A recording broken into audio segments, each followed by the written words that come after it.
All right, and we are live. Hey, welcome to Talking Doctrine, and thank you for joining this evening. Tonight is the simulcast of True Story Live on Blogtalk Radio. Let's see, I think we've got a few minutes. We've got about 7 minutes and 45 seconds before that starts. Tonight, I am not actually going to be on this broadcast. I am just going to simulcast it. The reason why is because of last night's marathon. I didn't get much sleep, and so in order to be able to work efficiently tomorrow, I've got to go to bed pretty quickly. So I do apologize for not being part of tonight's broadcast. It is the simulcast, and I am usually on it. We still have the fellowship going on here with Daniel's family and mine, so if you hear the kids in the background, I do apologize. And then also, I'm still working on, it's going to take me a little bit. It's not too expensive, but I'm still working on getting the hardware for a suitable simulcast to where I can patch it in through a mixing board, and I don't have to put my phone in front of the microphone. So I'm going to put, when I call in, I'll put the phone in front. I'm actually going to put a box on top and then cover the box. So once the broadcast starts, if you guys will tell me in the chat room if everything is, let me know in the chat room if the audio is doing well. And yeah, I appreciate mods trying to keep order in the chat room, of course, because I'm gonna, once the broadcast gets started, I'm gonna go ahead and call it a night myself. My wife will come in here because it's on a time. They do time slots. So right at 10 o'clock, the broadcast will be over. My wife's probably won't even be in the room other than to come in right at 10 and hit stop broadcast and hang up the phone. Hey Mike, it's good to see you, brother. Glad you were able to make it. Both Mikes, Mike Din and Mike W. Chantel, it's good to see you. I think I saw Paula in here helping out. Alex, it's good to see you, brother. Glad you're able to make it over here. Hey, John, it's good to see you. What's up, man? Hey, I'm having a great evening. Just very, very tired. We had a 7-hour marathon with brethren last night that we disagree with. So we just sort of kept it going. So Brett, Matt, good to see you guys. I'm not gonna, I'll type in the chat a little bit once the broadcast starts, but I don't want my typing. I need to get a silent keyboard so I can type next to the microphone and it won't be an issue. I gotta find something real quick. Hold on, guys. It's something. There we go. Got it. Needed a platform for the telephone. All right, so we got about 4 minutes left. Guys, there's this phone number. Tonight's conversation is about grieving. So if you have a story that you want to share or encouraging words you want to share to uplift, you're more than welcome. It's a call-in show. They encourage people to call in. So when you dial the number, and once you get on, you can actually listen to the program through this phone number on your telephone, and that's what we're going to do this evening. But when you dial the number, if you push 1 after you're in, it will, what they call, raise your hand, and they'll actually bring you on to the phone call. So if you guys decide you want to call in, the number's right there. I'm going to be displaying this image. And so the number's up here as well. And then we also have it in the description. I wonder, oh, okay. That's my good friend Kip. Hold on one second. Hey, brother. Let me call you back. I was going to call you on the cell phone after I got this broadcast started and before I go to bed. But I'm actually on air right now, so I'll hit you back in like 10 minutes or so. Okay. All right. Later, brother. Yes. Bye. All right, guys. So there might be calls in. I don't get telephone calls that often. But if it beeps, I'm sorry. Why are Colonial Casper's messages being deleted? I didn't see him post any inappropriate material. It's done out of spite due to personal disagreement. I didn't realize. Right. The problem with Casper is we just don't know when he's going to, act one way or act another. And he's got troll capabilities, but really it's almost worth not even messing with, because the fact that his comments don't even show up on the replays. So it's like they're not even there. They're only there for the people who are here right now. So it's crazy, whacked out. And what's even worse about the issue is that he claims to be a believer. He even sounds like he's got the right gospel, but people will act like they've got the right gospel just to come in and cause discord and mess up a fellowship. So I don't know what his case is. He hasn't come on air to talk about it, and I've offered it to him. So we're going to call in. We're under a minute.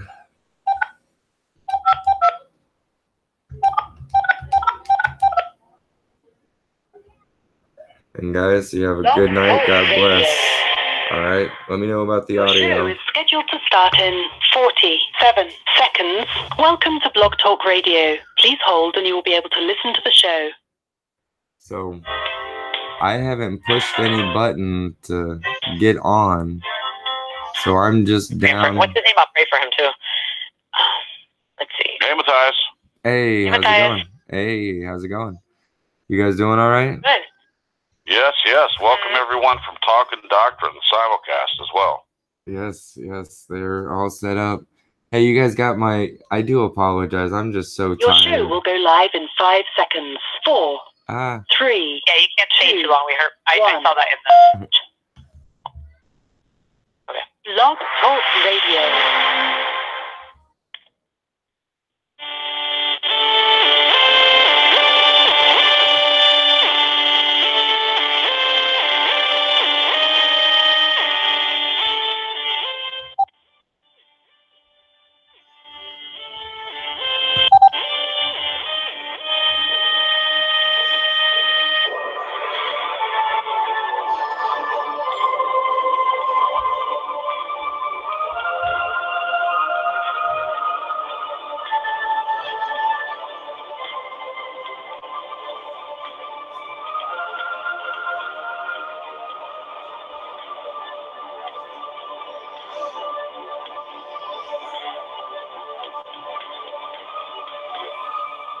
Good Sunday evening and welcome to True Story Live. I'm your host, Shay Cripps, and here with me as always, Brenda Z. How are you tonight, Brenda? I'm good, Jason. How are you? And Jen too. Fantastic. It's cold here still, but I think it's getting better. Good. It's gonna be spring sometime, right? I mean, yes. People still have snow up north. I see all these posts on Facebook about, oh my gosh, I thought it was spring. And there's snow everywhere. Yeah. So, global warming, guys, look into it. Seriously, climate control. It's all true. Yeah. There you go. You're not supposed to say yeah, Brenda. I'm supposed to say what? I got to joke a little bit. I got to lighten up the mood. Yeah, I'd like for you to. That'd be awesome. Jen? Yes. Jen with us? Yes. Hello. Hey, Jen. How are you? Hey, guys. Good. sorry, time got away with me. Well, that's okay. You're here. You're here. That's all that matters. Yes. Did you have a good day? I had a great day. Good. All right. So are we all in the proper mood to talk about grief? Matthias is with us too. Matthias, how are you doing, buddy? I am doing well. How about you guys? Fantastic. Also, welcome to Simulcast for Talking Doctrine. They're listening as well. And Matthias, I didn't get a chance to talk to you about, but I heard you have to leave early. You want to go over that really quick so we know how long you're going to be able to be with us? Yeah, my issue is I extended myself too long yesterday. I went on a marathon of a 7-hour conversation, and I'm working on about 3 hours of sleep right now. And in order for me to be able to work tomorrow, I just really got to go to bed now. What I was doing is I've set up the simulcast. My wife's actually going to hang up the phone and stop the simulcast in a couple hours. Okay. So for me, I just overextended myself, and I really can't jeopardize being efficient at work. So I do apologize. I wish I could have talked to you guys before we got on air. But I do. It was a very good conversation. The Lord blessed it. It was a wonderful, needed issue. I got to get into my flesh a little bit and learn how to repent pretty quickly, and it was a learning experience, but also I'm actually, from the responses that we've gotten from it, the Lord has used it to really shake and wake some people up and really start seeking Him wholeheartedly. So it's really cool that even though sometimes our work gets tiring, seeing how God uses it. So sure. I will definitely be praying for the broadcast tonight. But for me, I was having a hard time to stay awake while we were eating dinner. So we've got a family here still, and they're about to walk out the door. Next week I will be ready to go. I definitely won't be doing a 7-hour marathon on Saturday night. And sure.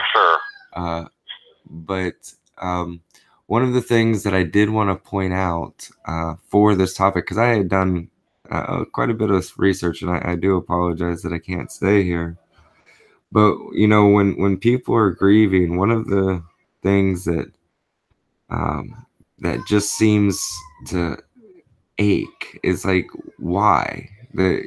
Especially when you don't know the answer why, when you're grieving, and it's like, Lord, why has this happened? And one of the verses that has just stuck out and helped me is, lean not on thine own understanding, but trust in the Lord. I should have pulled it up, so I was quoting it exactly. But when you don't know why things are happening, when just it seems like everything's falling apart and you're hurting in the worst of ways, and you just, an example, a death of somebody who's young. We can't explain those things why. But trusting, leaning not in your own understanding, and putting all your faith and trust and grief on the Lord, because He wants to carry it, is the best way for me that I've found when I've come through times of grief. So if I had just a little bit of time on a grief show and I was going to share something, it would be when it seems like when you can't figure out why, remember you don't need to know why, because He does. And in all things work for the good of those who believe.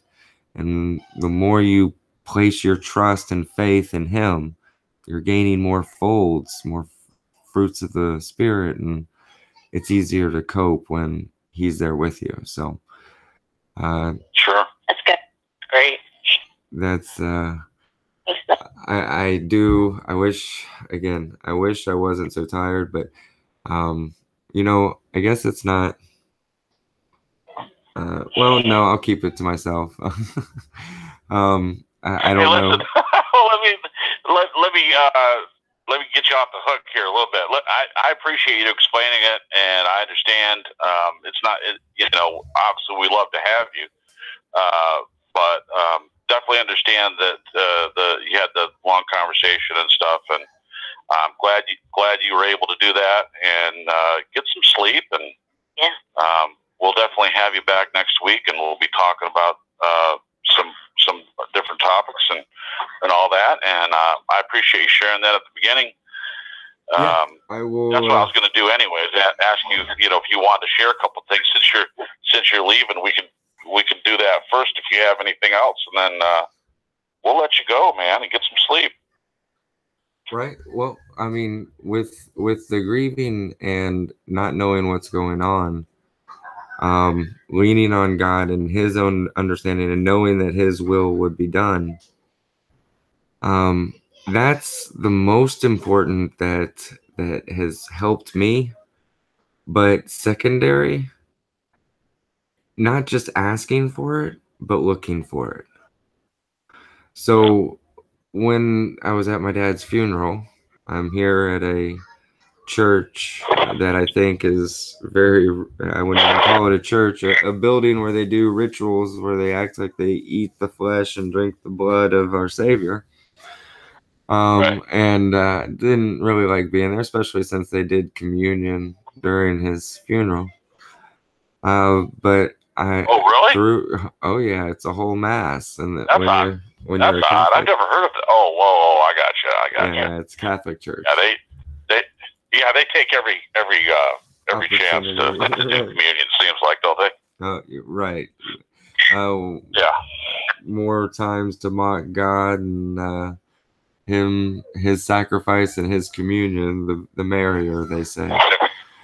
But while I was grieving, I lost my dad. I hope and I have good reasons to think he's in glory.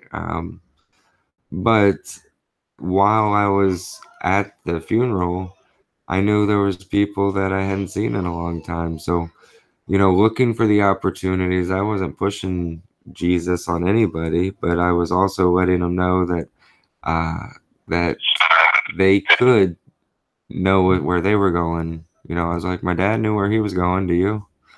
So I'm not saying people have to be bold in time of griefs, but that helped me trying to find ways to use my grief to help others come to the kingdom. So if you change the focus from what you've lost to what you can use in the loss, it actually is like a pill, like a medicine. Like it actually helps. And then one last thing, the Bible says that that laughter is like medicine to the heart. And so while grieving, try to find things, even if it's, I'm not talking about worldly comedy, but things that bring you joy, people who bring you joy. Surround yourself with them and just ask God to help you find laughter, to get the medicine to your spirit. So,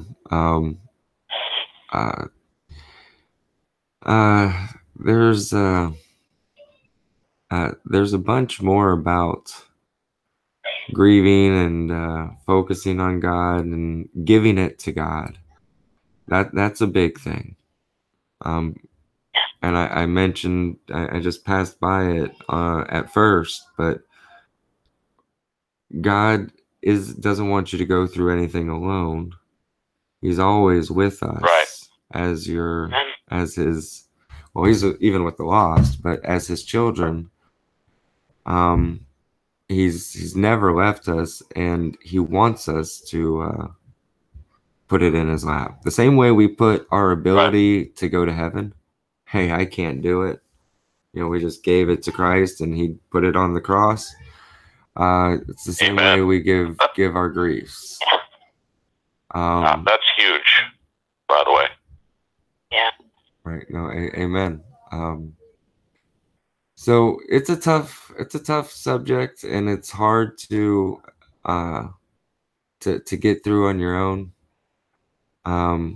But helping people get through grief, if you're on that end, just remember that a word of encouragement isn't as important as a careful ear.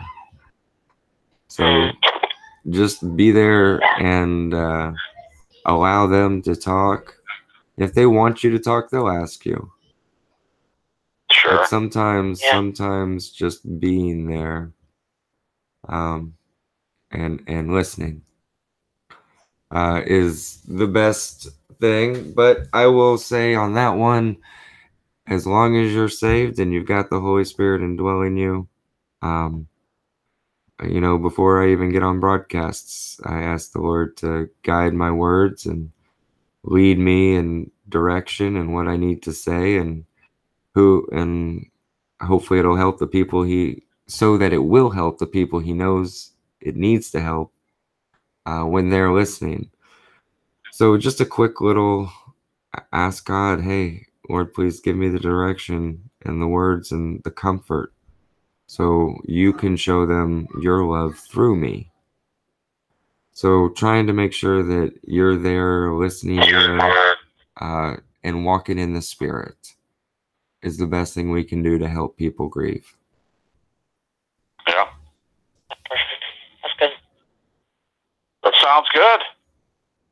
Yeah. Excellent. So how much more time do you have? Are you ready to say goodnight? Because I could ask you some questions, but I would save them for another time when we have more. Right. I would say more time. I would say more time, because I don't know if because Daniel actually had to leave, and it's just his wife and kids here for fellowship. So I don't know if they need help packing up and all that. So I need to go do that. It was just I apologize. I do want to make this a permanent thing with you guys. This was just a shortcoming this week, so I will definitely be back next week. Yeah, Matthias, brother, don't even worry about that. Yeah, of course.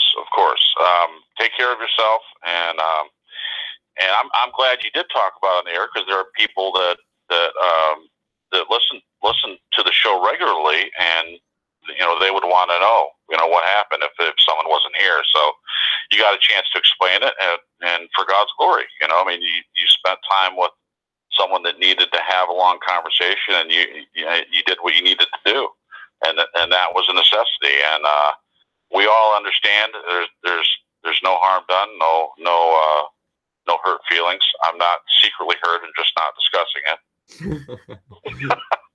Well, I'm really not hurt. Wonderful, awesome. Well, I will definitely be chatting up with you guys in the Facebook group tomorrow and throughout the week, and whenever you guys come up with the topic for next week, let me know. And I will be praying for you guys for this broadcast. So I also just pray for the listeners that their hearts softened and the things that they hear will help them grow closer to the Lord, or if they don't know him, come to know him. So I'm praying for you guys. Have a good night. Thank you. Thank you, Matthias. Good night. Good night. Thanks, Matthias. Alrighty. So here we are. That was. So Matthias kind of got started a little bit, but for those of you just tuned in, because we do have some callers, Brenda, why don't you tell everyone how they can come and talk to us if they have a story or if they have anything they want to share with us. I'm about to put a box over the microphone, so hopefully let me know if the audio is good. If I need to take the box off because it's like echoing or something, let me know. So in about 5 seconds, give me an audio check. Thanks, guys. I just have to get something right about the... Oh, here we go. Okay, so I'm going to put that... All right, so Talking Doctrine is still on the simulcast, right? And Matthias' wife is going to shut it down later. So I'm assuming that we still have the Talking Doctrine folks with us. Brenda, do you have that board up by chance? Oh, the Talking Doctrine? No, I don't actually. Yeah.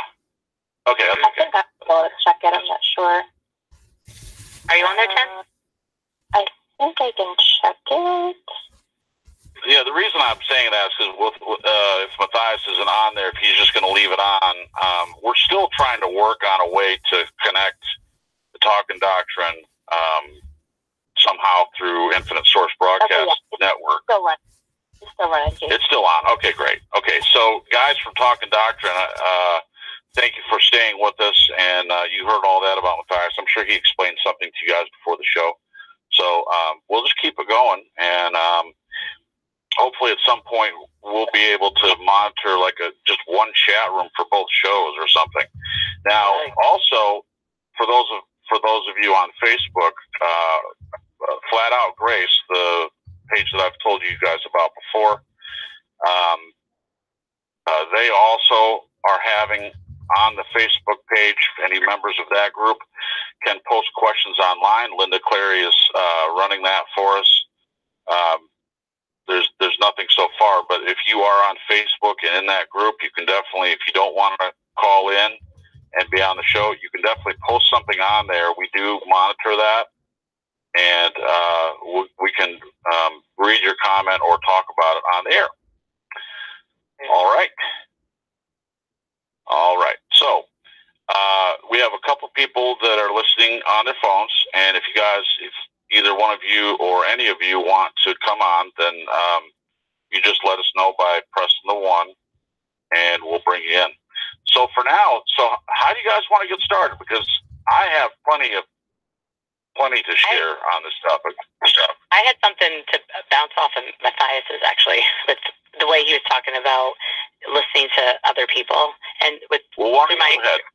Sure. I mean, it's going to be through my experience about after I had the twins, I got pregnant again, and I had a miscarriage at 4 weeks, and I was very, very early. So, but I knew I was pregnant because I took the pregnancy test. And I think I went through a period of time where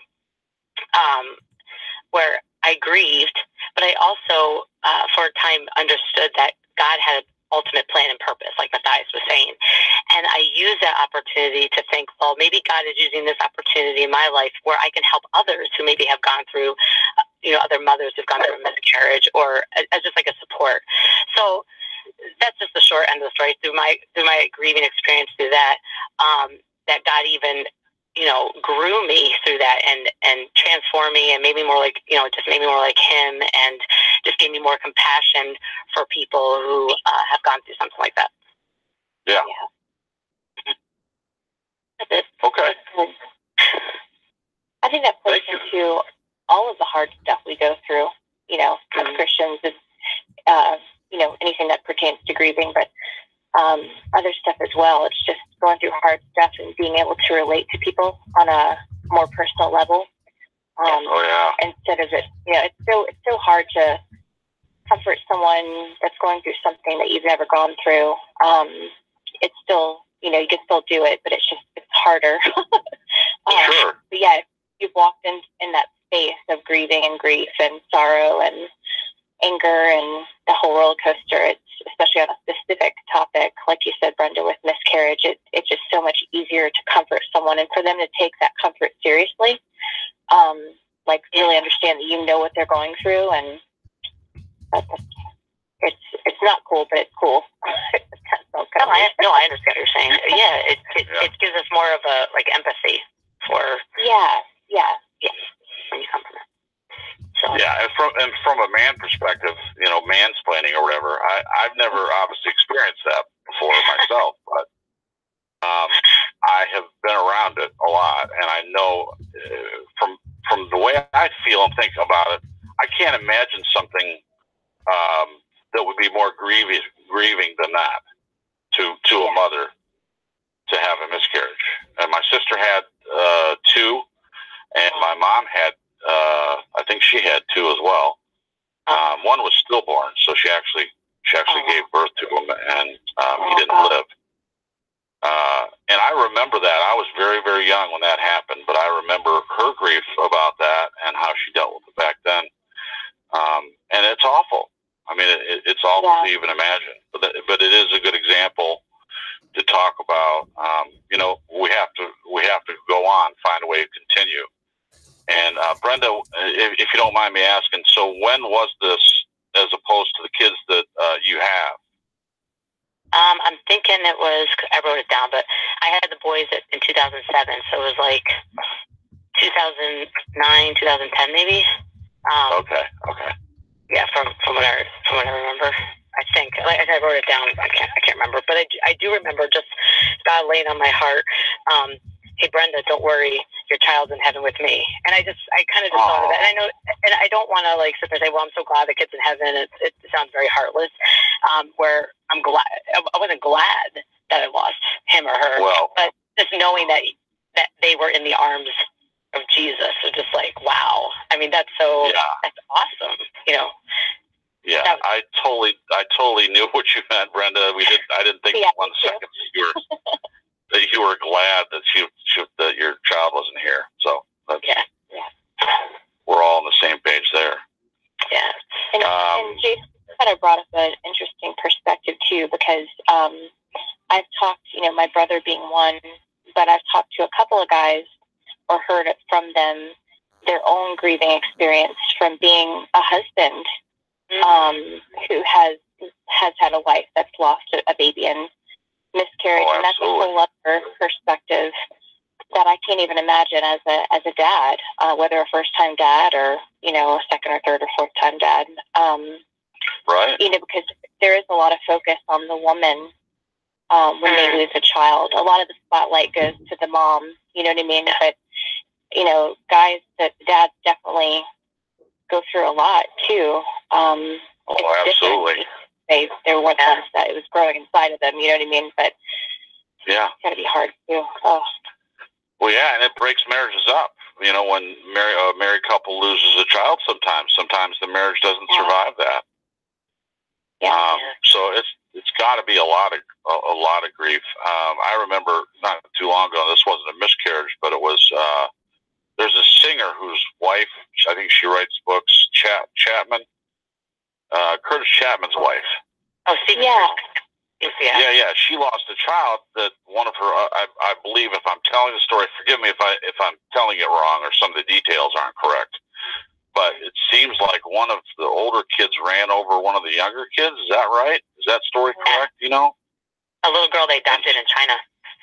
Right. Okay. Thank you, Brenda. You have my back there. I appreciate it. So, yeah. I mean, you actually have a toddler, and it gets behind the car, and then someone runs over your child. What do you do with that? I mean, and it's your own kid too. Can you imagine? Yeah. Your own kid. He wrote a song about it. He wrote a song about it. Yeah, called Cinderella. Like when he dances with him, it's a tearjerker. Yeah, totally. Hey, we have a caller with their hand up. Brenda, bring him in. Let's see if we want to get to them first. Yeah, I think that's AJ. Hello.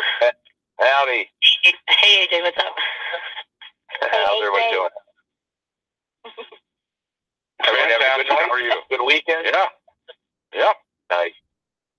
I'm still waiting on Jay, I'm still waiting on you to send that warm southern air up my way. Well, when I get some, I'll send it up your way. But of course, here it's warmer than it is where you are. We don't have any snow. It's just cold. No, there's no more snow. It's all gone. Thank God. That's all gone. Oh, that's good. No. How are you doing today? It looks like Thursday, Friday, and Saturday, it's going to be up in the 60s, and maybe even Saturday, like 70s and 80s. So my fingers are crossed. God, bring it. Awesome. Yeah, absolutely. Weather modification going on. It's crazy. Yeah, it seems like when April rolls in, people get a little antsy about the fact that it's not spring. I mean, especially up north. Yeah. You know, if you live in the South like I do, of course, I was born up north and I grew up north, so I know what it's like, and I don't complain about it down here when it's 50 degrees. I mean, that's not cold to me.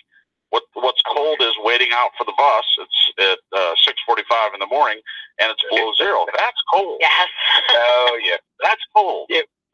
Well, when there's still that little chill in the air, it's just annoying. It's annoying. You know, I hate that. I'd rather be outside and feel comfortable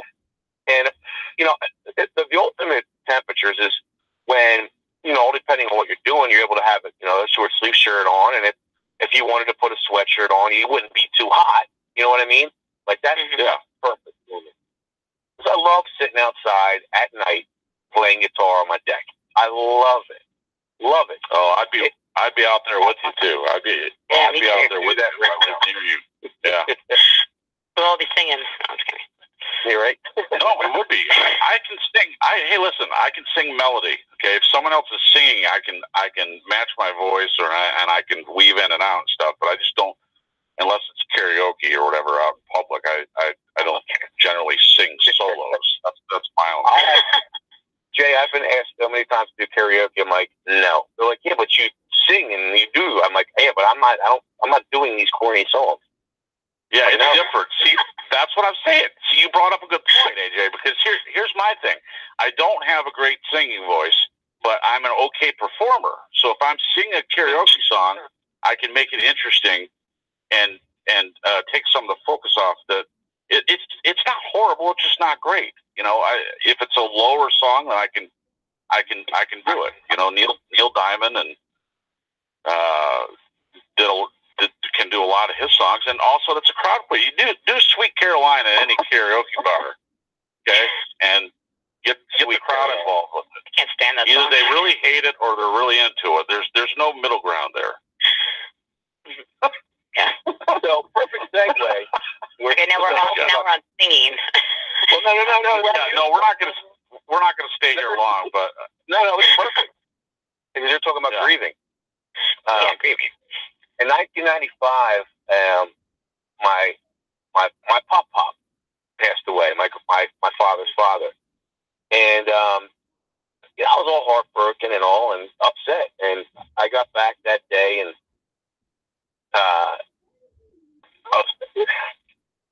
I needed to.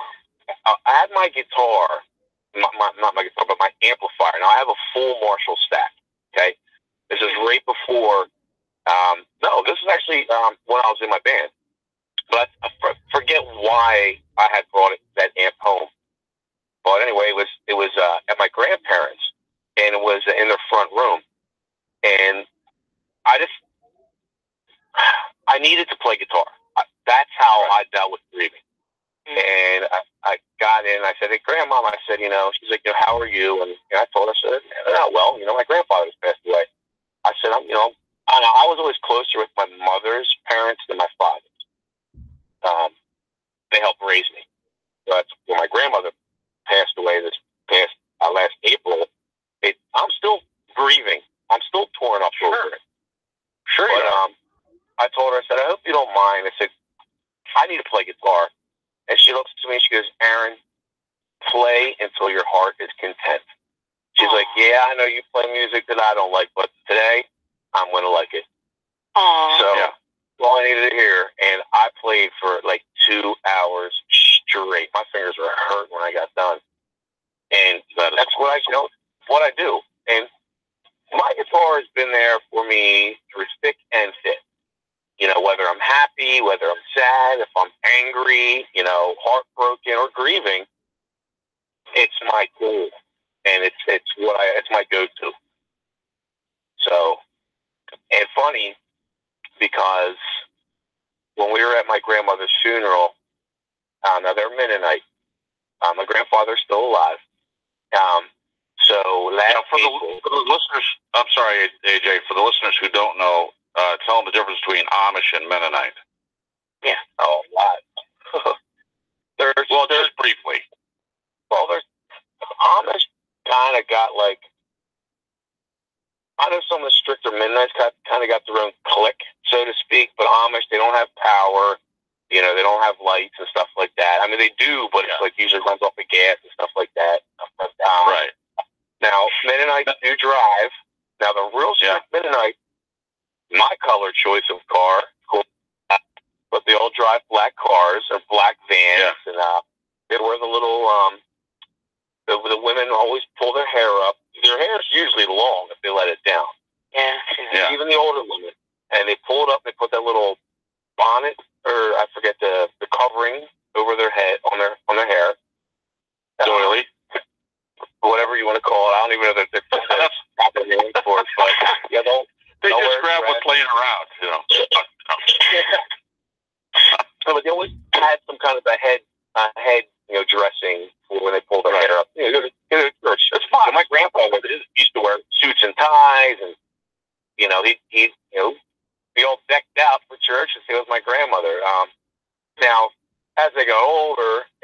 times change. Now, if you go to a Mennonite church now, all depending, I guess, a proper term would be an Orthodox Mennonite, like the real strict ones. Like there's 2 churches around here that are the real strict Mennonites. I mean, you go in there, and these guys are in their suits, and the women are dressed like they are. And now, if you go to where my grandmother and my grandfather went, where her funeral was at, they're a little bit more relaxed. You know, you'll see guys wearing khaki pants and a different colored shirt, and the women might be. I've seen women in there in jeans already. So anyway, they're not as strict as the Amish. Right. Well, depending, I guess, there are some strict Mennonites out there. Don't get me wrong. So anyway, I was at her funeral, and my uncle, who was a pastor, him and my aunt used to do this duet, and they actually made an album together. And so when we were having her funeral, my uncle played a song on his guitar, and they both sang. So he left his acoustic guitar on stage. So after we buried her, everybody came in, and we had a huge meal and all. And I just needed a breakaway. And I knew my uncle's guitar was upstairs, and there was no one upstairs. So I got on stage, but I sat down on the stairs, and I took my uncle's guitar, and I played for probably at least a half hour, if not more. And I didn't think anyone was listening. And there was a young girl watching a child, and then another woman. Oh, we lost him. Oh, AJ. All right, we'll call back in, AJ, and we'll remember where you left off, and you can start your story again. I'm sure he'll realize shortly. Yeah. I know it's good. Yeah. He'll call back. Brenda, if you have his number, if you want to just text him, make sure he knows he's disconnected. He could be continuing to tell the story. That's the one thing I can't stand is when I keep going on and on and on, and someone calls me. You know, like I'm on the phone and someone calls me, and it's I'm with you. I don't have. Yeah. I don't know where his phone number is. Honestly. Just on Facebook. I'm sure. Yeah, I'm looking. I don't think he's on. Okay. What I was gonna say off of what AJ was just saying is music in general to me, I feel like can be very comforting and soothing when going through grieving.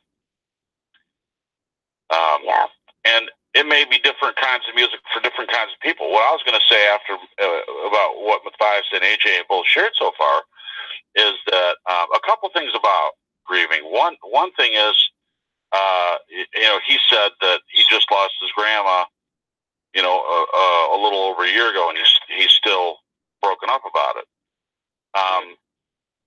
Don't put a time limit on how long it takes for you to be done grieving, because there may be certain losses. I see he's back. I'll bring him in just 1 second. Sure. I see it from what I've observed. Some people, you may not stop grieving the rest of your life. Yeah. You may never completely stop grieving. Now, the intensity of it obviously can seem like it's the toughest and roughest, like right when it happens. And then it may ease a little bit over time, but you may always have a part of you that will always grieve the loss of that person until you're reunited. I think that's the state that we're in, the way we live our lives, and I'll talk more about my aspect of it, but we have AJ back. So AJ, you were in the middle of your story. Yeah, what happened? You dropped. You dropped. Yeah. Wow. It showed that I was still connected. And I'm like, I got done talking, and I'm like, yo, you guys there?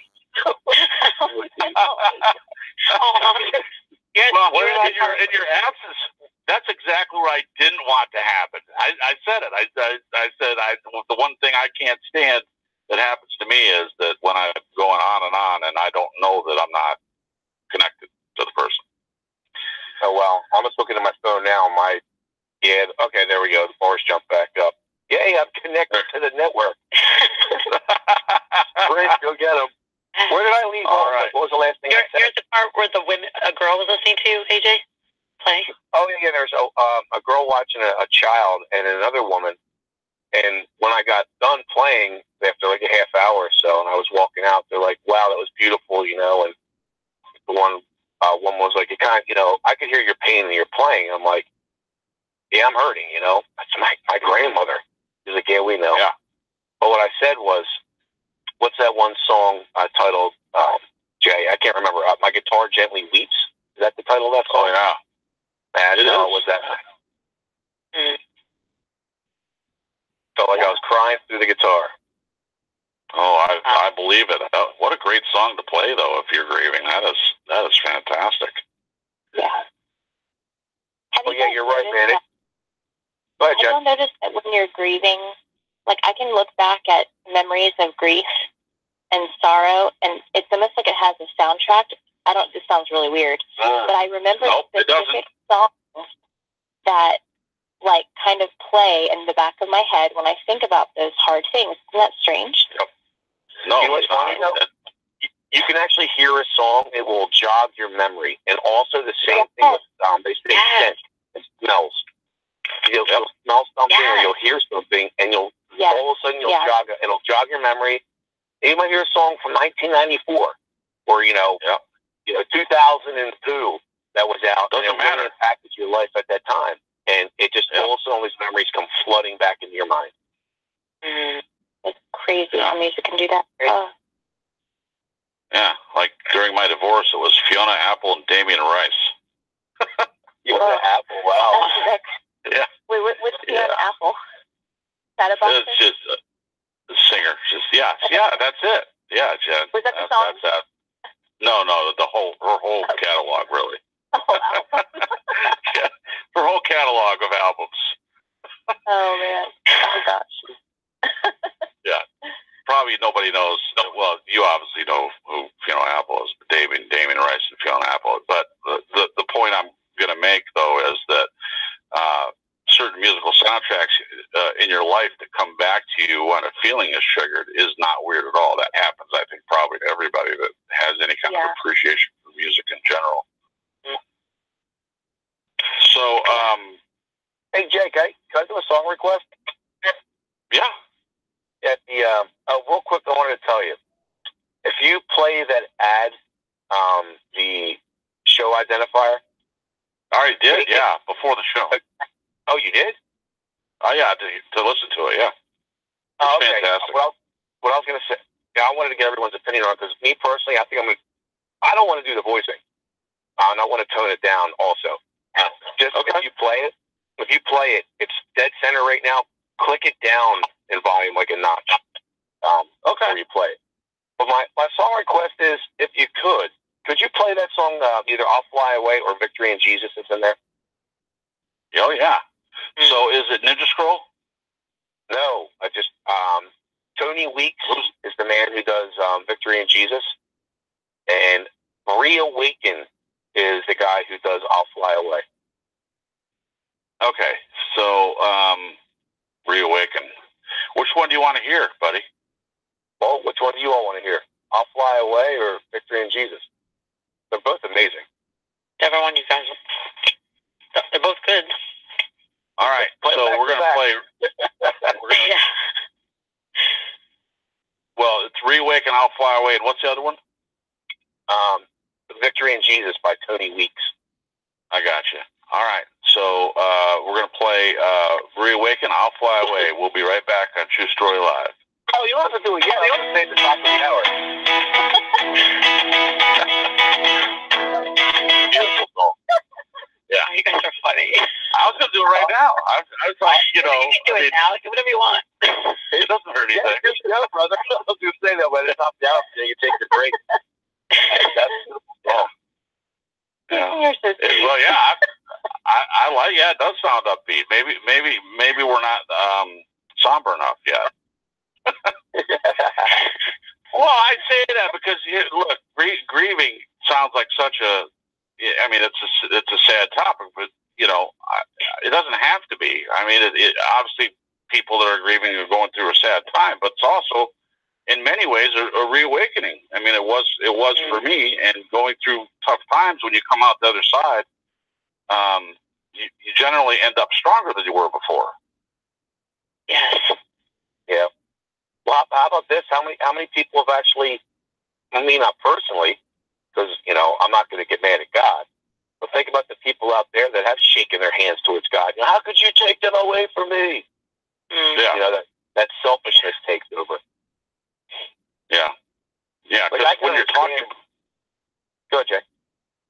When you're talking about grieving, there are definitely ways not to do it, and also the ways not to support someone that is going through a tough time.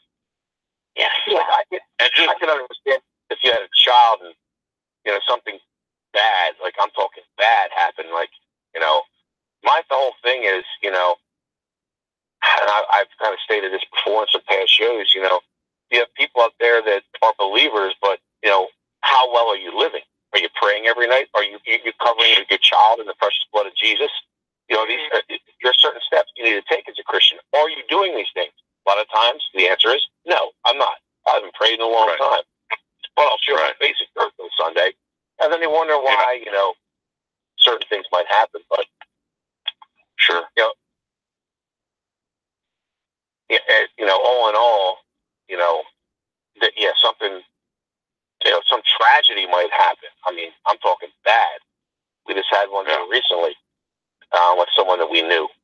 And, you know, they're not walking the thin line.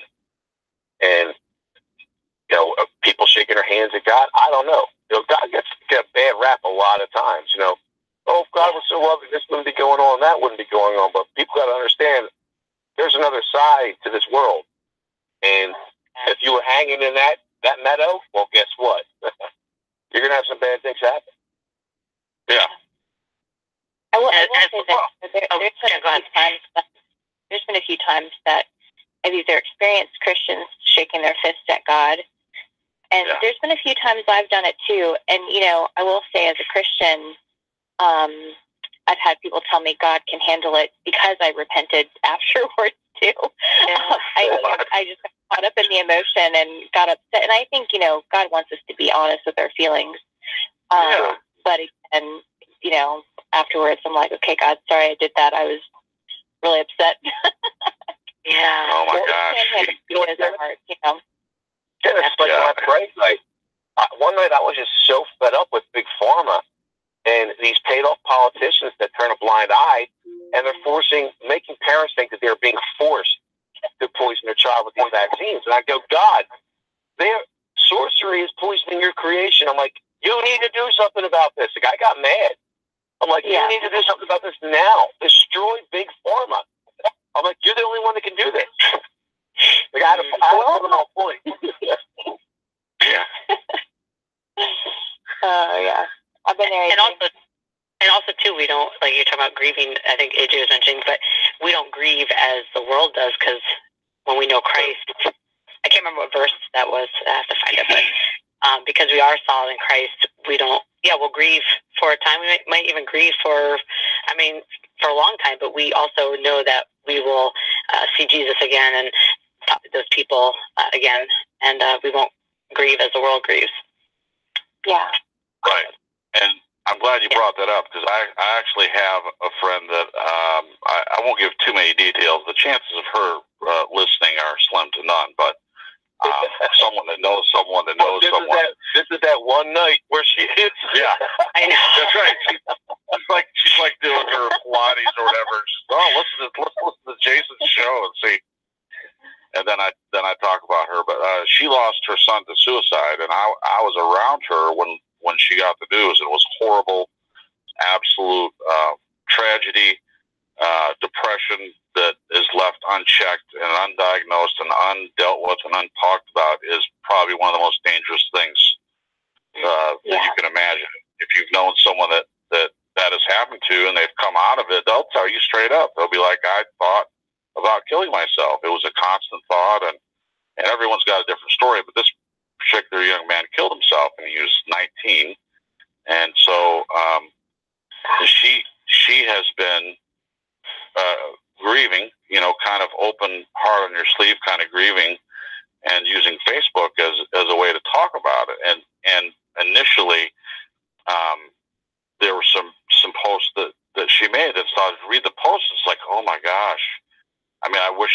do more than just say, you know, I'm praying for you, and you know, God has a plan, which I never said to her, but I mean, that's the way we're kind of trained to deal with that.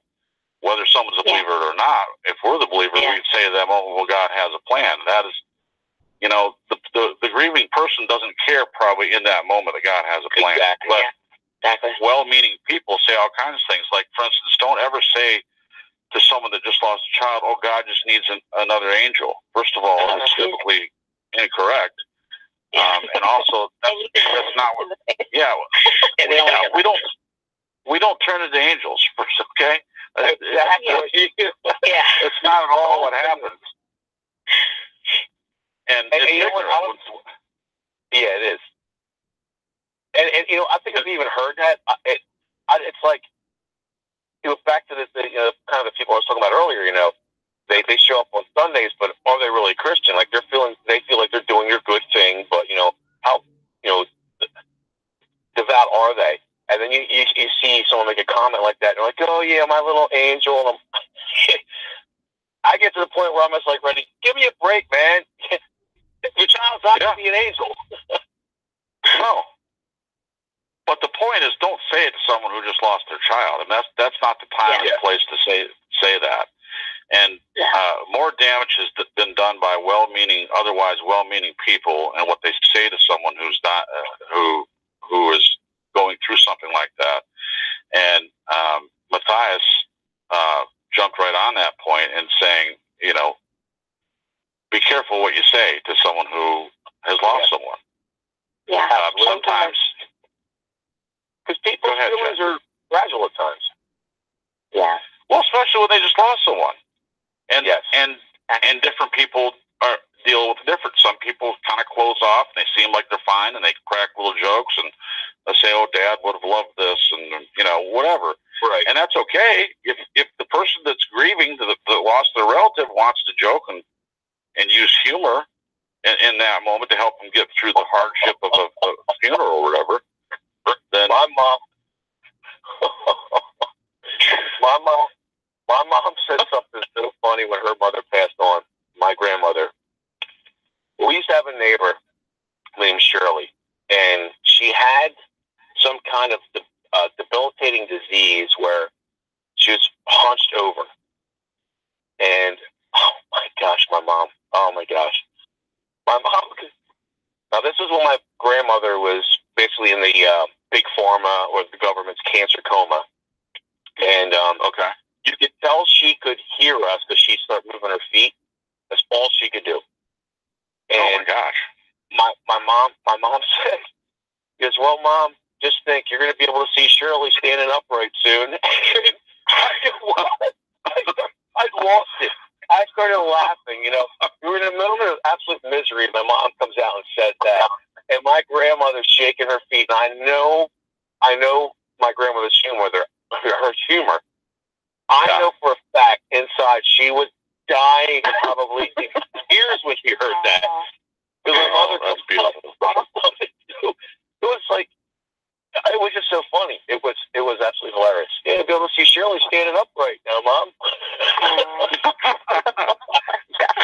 See, and to an outsider, like if I was standing there, didn't know your mom or her mom, and heard that, you know, I might wonder, but people are cruel. Yeah. What kind of family are you spawned from, AJ? Right. Yeah. No, Shirley was a very, very devout Christian, loving woman, and she really couldn't do much because of, you know, her condition. She couldn't. She was so hunched over. Like when she would look at you, she'd have to look up, and it was just a shame. So that was the kind of the joke, and my grandmother started moving her feet right away. I'm like, you know, she's laughing.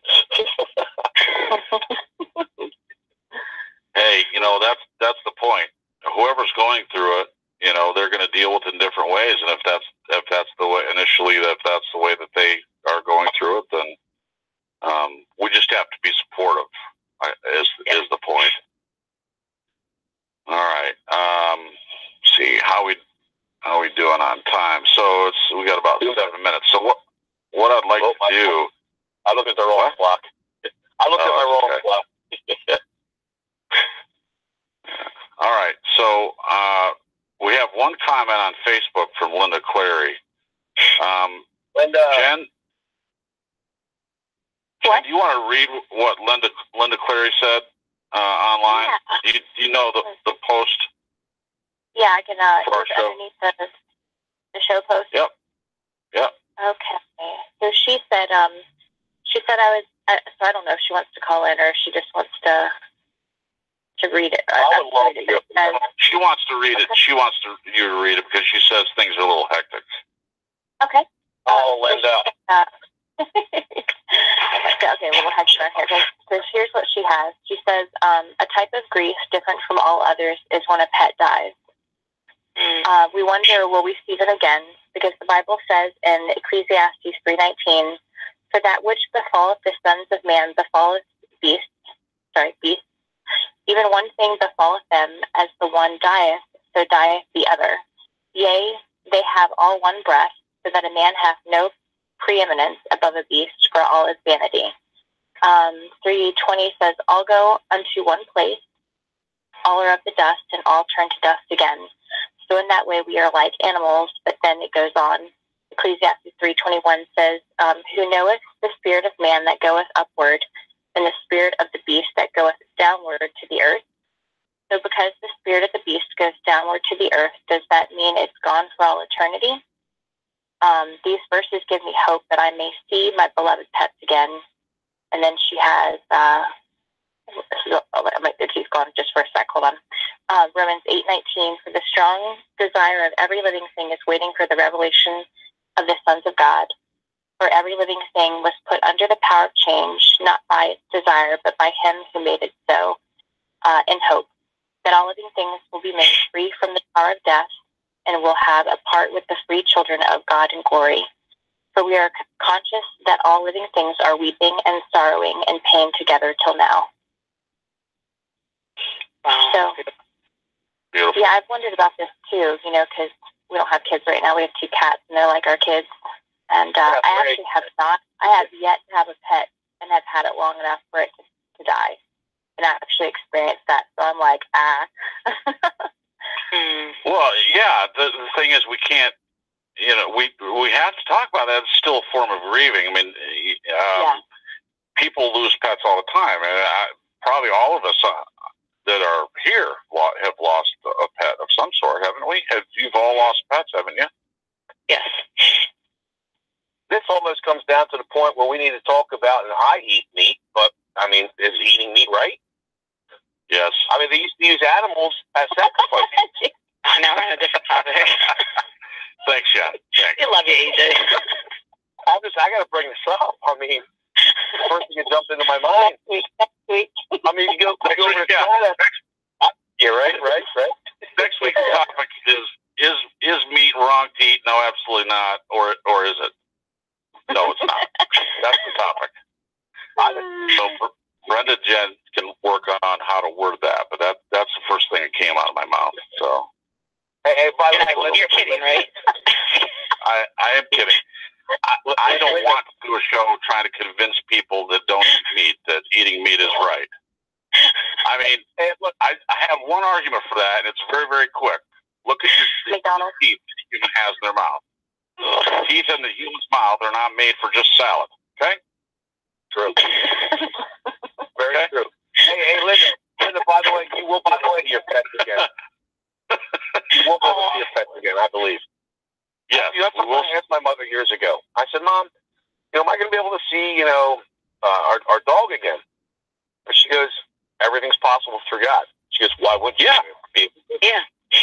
Listen, why do you want to put God in a box? If God wants to allow our pets that we've experienced relationships on Earth to be have love for them, yeah, then why do we have to say, oh no, that's impossible, that can't happen? Animals don't have souls. Have you ever looked into the eyes of a dog or a cat?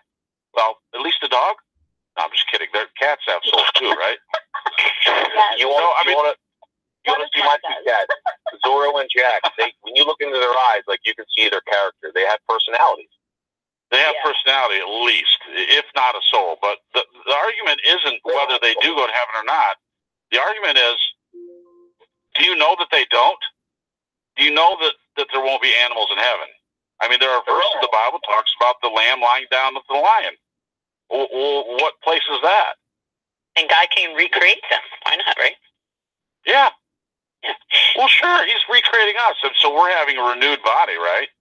So let's assume that I die and I'm in the grave, and years from now, in I don't know, 2075, I don't know, whatever year it is, then he comes back, and I come out of the grave or wherever it is that I am, and he renews my body. It's not that he takes the molecules from the ground, right? It's the spirit rises and gets a new body. It's not a recycled body. Oh, it's an energy force. I think it's more of a metaphor to get people to understand that you're going to be renewed. You're not even have a flesh and blood body. These things are nothing but vessels. Right. People argue, well, so and so got cremated, so they can't be restored. Like what? Right. What kind of foolishness is that? It's the soul. It's the inner being. You are just it's I would say quantum physics or something they call the inner soul, the observer, because they don't want to go out, come right out and say you have a soul. They call it the observer. But your soul. Yeah, they'll beat around the bush. Yeah. Think about this. AJ, I thought you were about to quote that old show, Quantum Leap. Oh gosh. That was so stupid. Hey, now, wait a minute before you say something you're going to regret. Don't say anything bad about Quantum Leap, AJ, okay? No, I only stole like a couple times. I was going to do the Hazard Night Rider. I like cars and speed and stuff, but hey, hold on. One to clear, this one's for you. Can you imagine a day that you get to heaven and one of your pets are there and you can actually hear them talk? Like I can only imagine like what my cat would say to me. That's my nickname, by the way. Yeah. Because I call remember that time that you kicked my catnip underneath the couch? That was fun. That was fun, wasn't it? Right. You had me thinking for days. Yeah. So on the topic of that, my point is, and you guys kind of agree, right? I mean, we don't know that animals aren't in heaven, so why not just assume that they will be? Mm-hmm. It's not going against the Bible, right? To think it's a possibility. Love is love. If God is all loving, and you have a pet, and you have a love for that pet and a connection with that pet, almost like a family member, why wouldn't God grace you with that? Yeah. This is a completely different topic. Well, it relates to heaven, but I've got a friend that when she talks about heaven, she's like, I don't want, I want to go, but I don't want to just sit on a cloud and play a harp for eternity. Right. And it's sad to me that the culture has created a lie about both heaven and hell. I mean, hell, Satan's depicted as a guy in a red suit with horns and a pitchfork, and that's not what he looks like. And I don't say that because I've seen him, but come on, he's not a cartoon character. I mean, and the idea of heaven, and this is straight from the world. I mean, they want to make it seem like it's boring, and they want to take the rich experience that the Bible talks about. The Bible talks about heaven being a place where anything that and this is a paraphrase, but anything that we can imagine or think, it's beyond that. What God has prepared for us, it's beyond what we can think of. If God's saying He's creating mansions for us, and there's streets of gold there, I mean, you're able to evidently walk down these streets. So this is just the next level to what we are experiencing now. And I can guarantee this, there's no freaking litter on those streets. No. And there's no graffiti on those streets. Yes. This world is a shadow. When we do our show on hell, I invite everybody to come and listen to this, because there are two men that don't even know each other that talked about the cells. The one guy called them cubes. in hell. And people didn't even know they were dead, but they were literally living their life, this thing over and over and over again. It was like in a loop, and they had no clue. They were already dead. They didn't even know it. They were already in hell. Well, that's depicted in movies all the time, where the character goes through these horrific things and doesn't realize that they're in hell. I've seen that done so many times. TV show Lucifer just played that. Yeah. What was funny at the end, they panned out and they showed the city in hell, and they showed a little light in a doorway. That was that guy's cell. But in that cell, he was living his whole life. You know, he could walk outside and see green pastures and all, but it really wasn't there. He was in a cell. Yeah. Well, what fits into the topic of grieving is to not know if a loved one was saved or not know if they were a believer when they died, and thinking about them being in a place like that. Yeah. You know. Yeah, that's rough. Yeah. And I think that's a pain for a lot of Christian parents out there, especially when you see your child stray. And you know, there's only so much you can say, and that's why I always go to prayer. I always put it back on God. Yeah. Amen. Well, the scripture that proved true in my life was, train up a child in the way he should go, and when he is old, he will not depart from it. Right? That was true for me. I mean, my parents did a very good job of putting me in front of a Bible and putting me around spiritual people. They're trying to. I mean, they're people and they're fallible, but they try to seek God's face over and over and over again and depict that in their life. And I saw that growing up, and up until the time I turned 17, and I decided that I wanted to be rebellious. I mean, the rebellion was already in my heart, but I went away from the church, not from God necessarily, but went away from a church for quite some time. And in some ways, it was very hurtful to my family. But I could never completely leave. This is perfect. So someone posted a picture on Facebook today of a girl sleeping on a fence. Did anyone see that? That was Jen. Yes. Oh, that was you. Yeah. That was good. I'm sorry, Jen. I see so many posts. I don't know. I commented on it, but I said, you know, I spent a long time on the fence because I wasn't really on one side or the other, and I really believe that. I looked.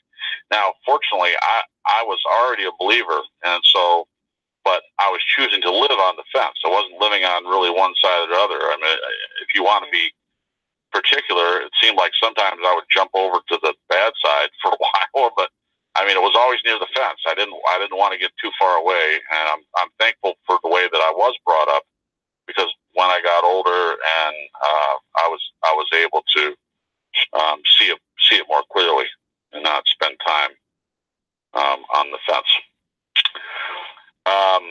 Okay, so we've blown past our break time, but we're going to take a quick break. I'm going to play a couple songs, and when we come back from the break, I have something to read from my friend in Australia who gave me something for the show, because he's in Australia. We haven't tried to figure out how he would ever call in with all the pre-recorded yeah, all the numbers. One of you two are going to either be up early or up very late.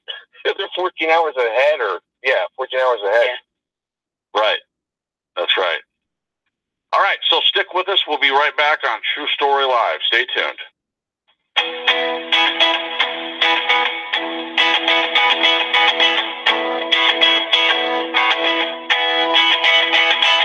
Sunrise morning, when the sloppy door, I'll fly away to a home on God's celestial shore. I'll fly away. I'll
Fly away, your glory, fly away.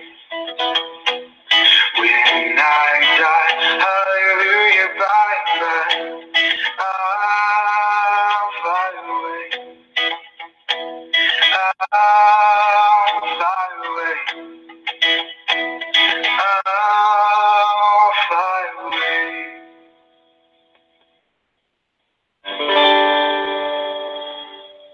I heard an old story, how a Savior came from glory, how he gave his life on Calvary to save a wretch like me. I heard about his groaning, of his precious blood atoning. Then I repented of my sins and won the victory. Oh, victory in Jesus, my Savior forever. He sought me and bought me with his redeeming blood. He loved me ere I knew him, and all my love is to him. He plunged me to victory beneath the cleansing flood. I heard about his healing, of his cleansing power revealing, how he made the lame to walk again, and caused the blind to see. And then I cried, dear Jesus, come and heal my broken spirit. And somehow Jesus came and brought to me the victory. Oh, victory in Jesus, my Savior forever. He sought me and bought me with his redeeming blood. He loved me ere I knew him, and all my love is to him. He plunged me to victory beneath the cleansing flood. I heard about a mansion he's built for me in glory, and I heard about the streets of gold beyond the crystal sea, about the angels singing and the old redemption story. And some sweet day I'll sing up there the song of victory. Oh, victory in Jesus, my Savior forever. He sought me and he bought me with his redeeming blood. He loved me ere I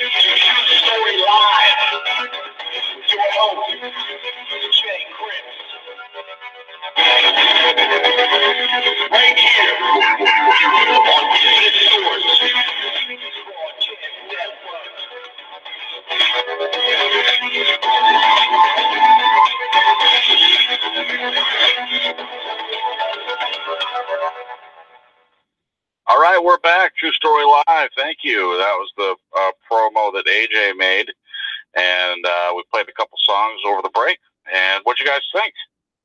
That was awesome. Jen and I were singing along on mute. I know. I want you not to mute it. If you're going to sing along, go ahead and just let it rip, man. That's fun. Yeah, so I've got two singers. Well, three singers. I'm actually on with three singers. Jen sings too. Brenda is a music major, and Jen was. Well, yeah. Did I say is? Okay. Well, my voice is like ruined from all the yelling I've done in the past, so I can only sing low now. Oh, it's the yelling. It's the yelling. You're doing screamo music. Yeah, I'll do that one. Anyway, sorry, go on. You gotta stop listening to Slipknot. Yeah, the Slipknot. Pandora. That's fine.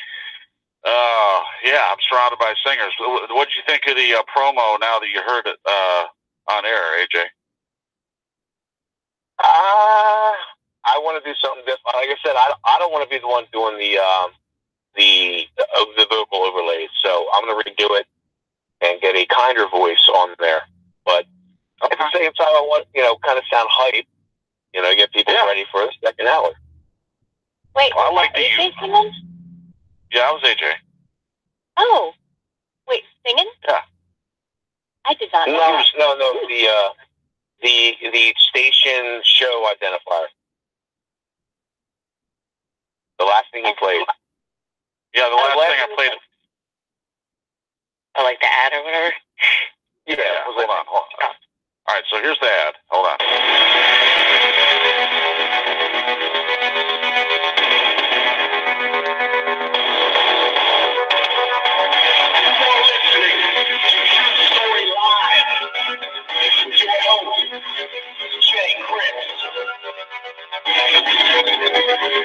Right here on Infinite Source.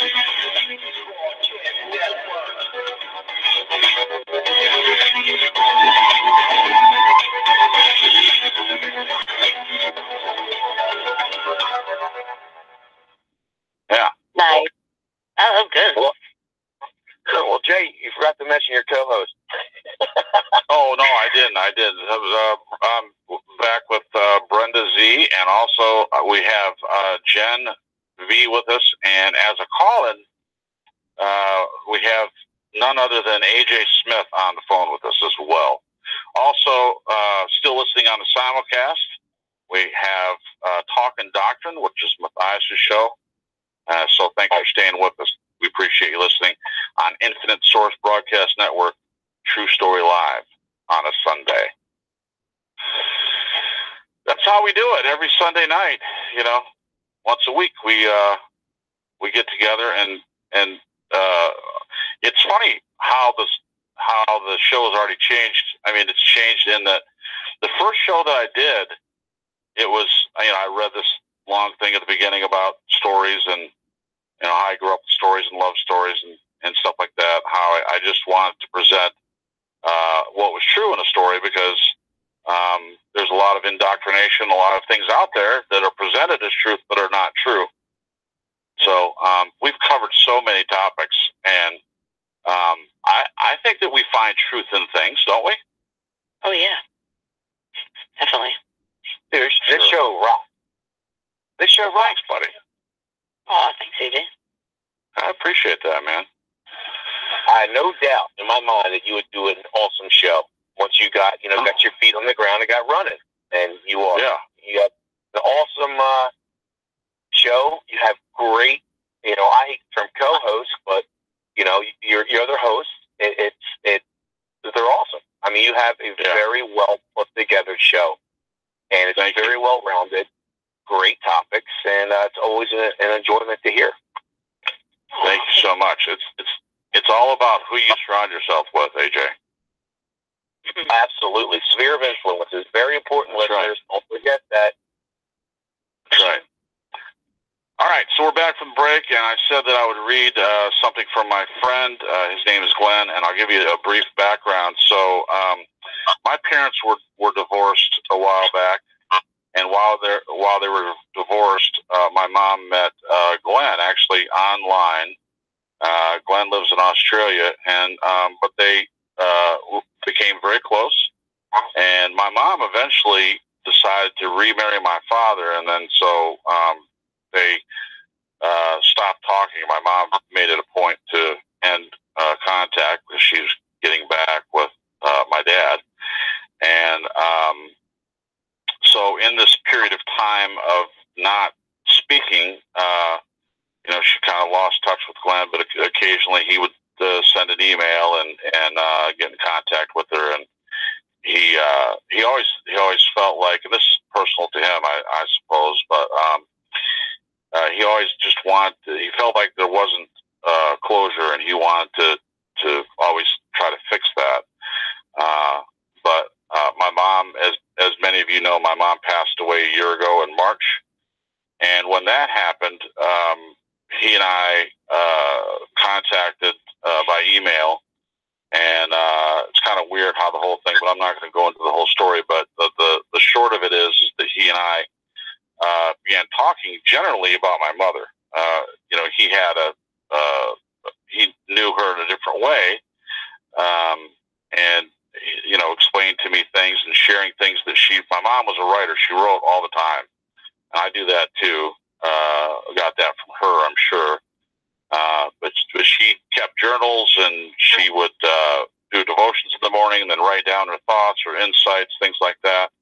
And then she would collect things. She was a therapist, so she would collect things from other people, sentences that she liked or prayers that she liked, and write all those down. So she reached out to so many people through her writing. Anyway, we continued to talk about her, and we've kind of established a friendship of our own. And he listens to every show and then gives me feedback, which I'm grateful for the feedback, because it's definitely from a different perspective. Not only someone outside the United States that doesn't have the English way of thinking, or by English, the American way of thinking. It's a completely different relationship.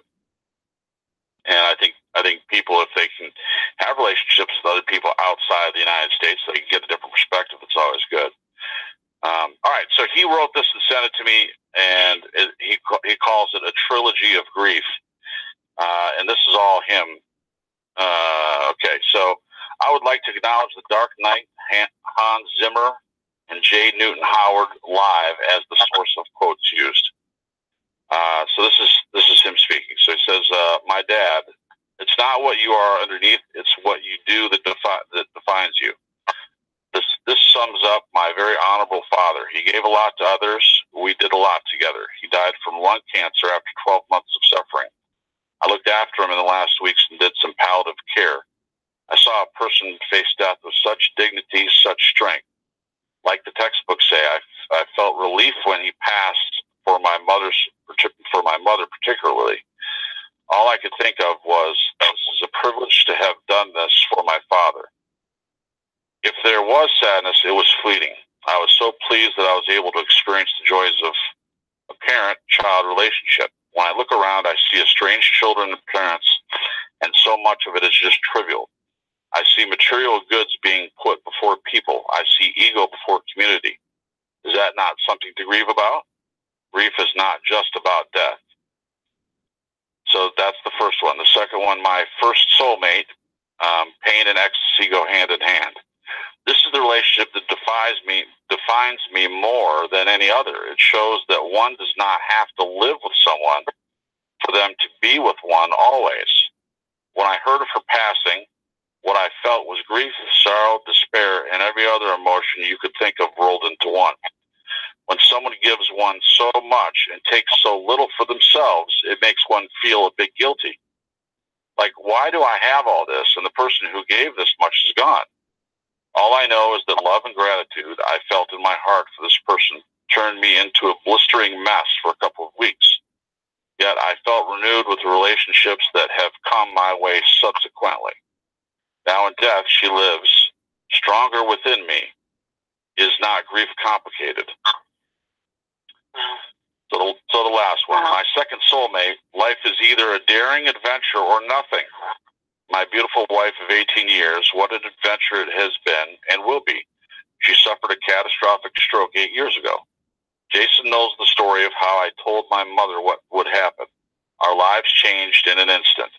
I don't remember crying that much, and when I did, it was in no doubt for each of us. I think I had been grieving for years, knowing what was coming. For those of you who have experienced such a thing, you will know that although love remains at the core level of one's being, survival, pain, and chores are the human reality. Although I never considered it as a choice, really there's a choice to be made. Does one leave, stay, or be miserable, or accept that things are forever different and just think, wow, that person would do the same for me if situations were reversed? I know the answer, and now I know what love really means. Maybe we need adversity to find true love. Maybe we need grief to find true joy. Such interesting questions. Those listening tonight have been gifted with opportunities. Surely they should not be wasted. To love is the rarest thing in the world, and finally all humans die, but few have lived. Thank you. That's from my buddy Glenn, and there's a lot there to unpack, but he definitely, so he lost his father, was his first thing he talked about. He lost my mother, who was very much a part of his life for a number of years and continued to be even after they weren't communicating anymore. And then his current wife, who had the catastrophic stroke. So there you have it. Any comments about that? Tell Glenn thank you for sharing. Yes, I sure will. When we talk to him.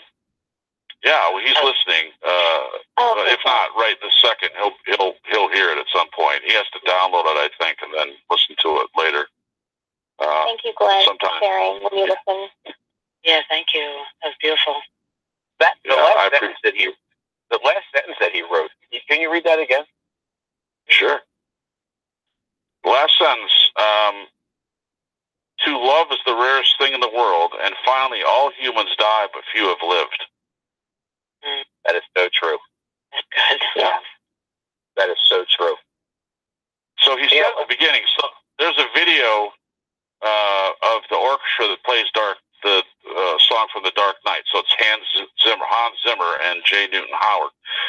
He actually sent that to me, and I've looked at it. It is very powerful if you get a chance to look at that, if you're interested in orchestral music and, theme songs for movies, whatever the case may be.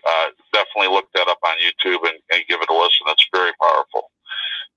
So they put quotes on the screen in the background while that's being filmed. So you can see that on YouTube. So some of the quotes that he mentioned in here were on the screen in the background while the music was playing. So that's where a lot of that is from. Glenn, I appreciate you sharing that as well. Go ahead, AJ. Well, while you were reading that, something came to mind.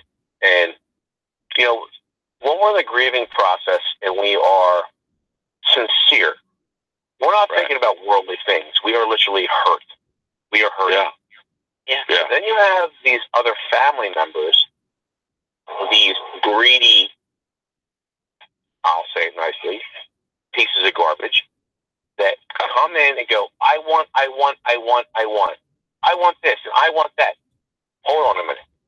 This person just passed away, and all you are thinking about is what you want to claim that was one of their possessions. Yeah.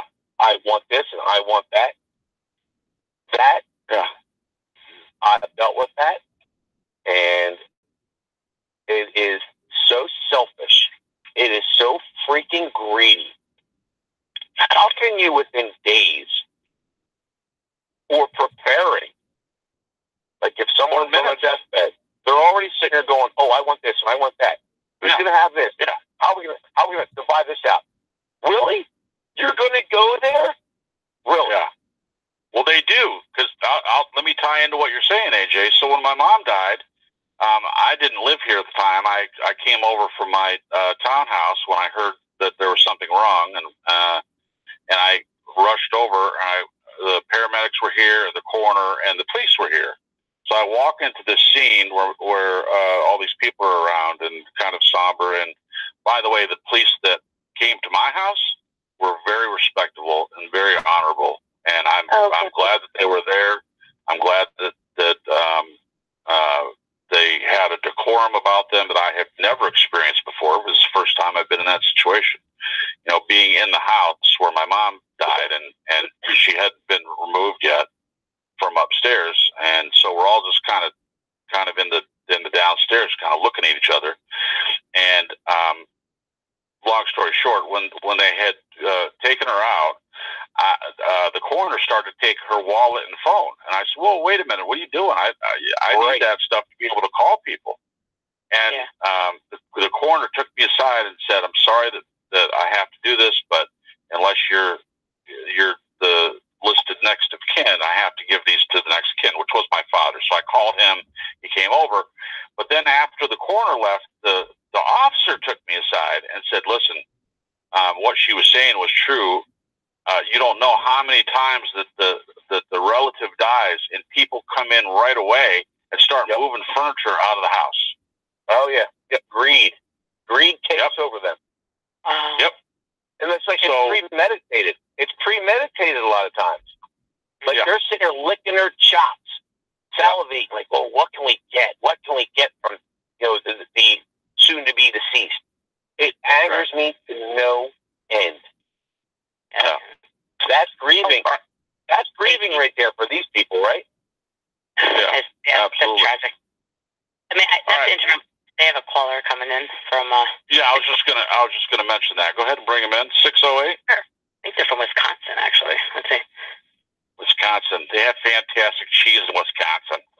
Is it working? My computer's acting weird. Hold on, let me check. Actually, they don't.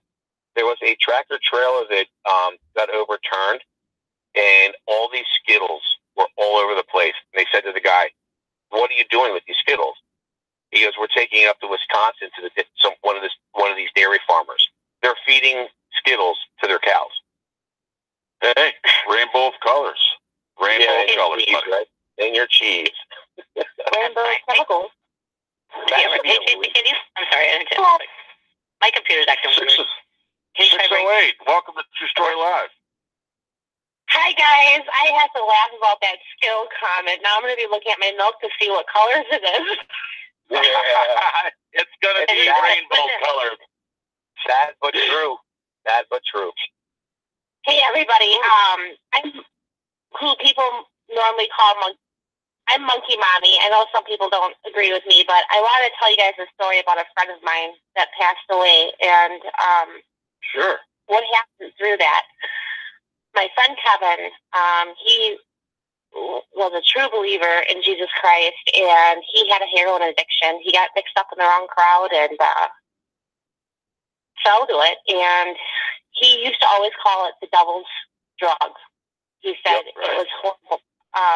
He went to Bible study. He was in classes and counseling and everything to get off of it. And he was actually clean for like 2 years. He had to move out of our county. I live in Adams County, just about 15 minutes north of Wisconsin Dells. And heroin's getting really bad in small towns. It's going to be bad everywhere. And yeah, and opiates I really believe it is the devil's drug. But anyways, he kept praying and praying and praying to God. He could not stand his life anymore in this addiction. And he came back to Adams in one night, hung out with some friends, his best friend Tony, and he thought, well, I can try it one more time. And he could not ever put needles in himself. I mean, he couldn't even go to the doctor, and he feared getting immunizations. He hated needles. So Tony actually put the needle in his arm and injected it, and he was dead, and Tony was trying to give him CPR, everything. He called 911. Tony, who also was a heroin addict, ended up going to jail for his death, and anybody can look this up on CCAP or whatever, Sure. He was in jail for 2 years, and our pastor from our church started to go talk to him, and Tony was an alcoholic. He came from a really bad family. His mom used to give him alcohol in a bottle to put him to sleep at night. Wow. Yeah, it was really bad. He just had a really bad upbringing and everything, and just didn't know God. And through his best friend's death and being in jail, he found God, and he's out now, and he does not miss church. He really understands, what God's about and stuff. And when I look at everything that happened, I look at it like heaven at the end was begging God to take him out of this world and get rid of this addiction because he could not get rid of it on his own. And I think in a way, his flesh death was God giving him that grace and mercy, and through such brought Tony to faith in Christ. I know it sounds crazy. God works in mysterious ways. Yes, he does. Wow. You knew these two guys and the life they lived, and how Tony turned his life around, and it's just really amazing how God works in mysterious ways, is what I always say. Absolutely. That's beautiful. And what was your name again? I'm sorry. I'm Melanie, normally Monkey Mommy. Hi, Mel. Not to interrupt, but you're in Wisconsin. I'm in Wisconsin, too. Nice to meet another Wisconsinite. Yeah. They have cheese up there, and also the Green Bay Packers. Yep. I'm a cheesehead. I love it. Listen, I love that area. I mean, I'm from Michigan originally, and I love the accent people have. Of course, people that live up there don't think they have an accent, just like Southern people don't think they have an accent either. It's hard. You're right. It's hard to recognize.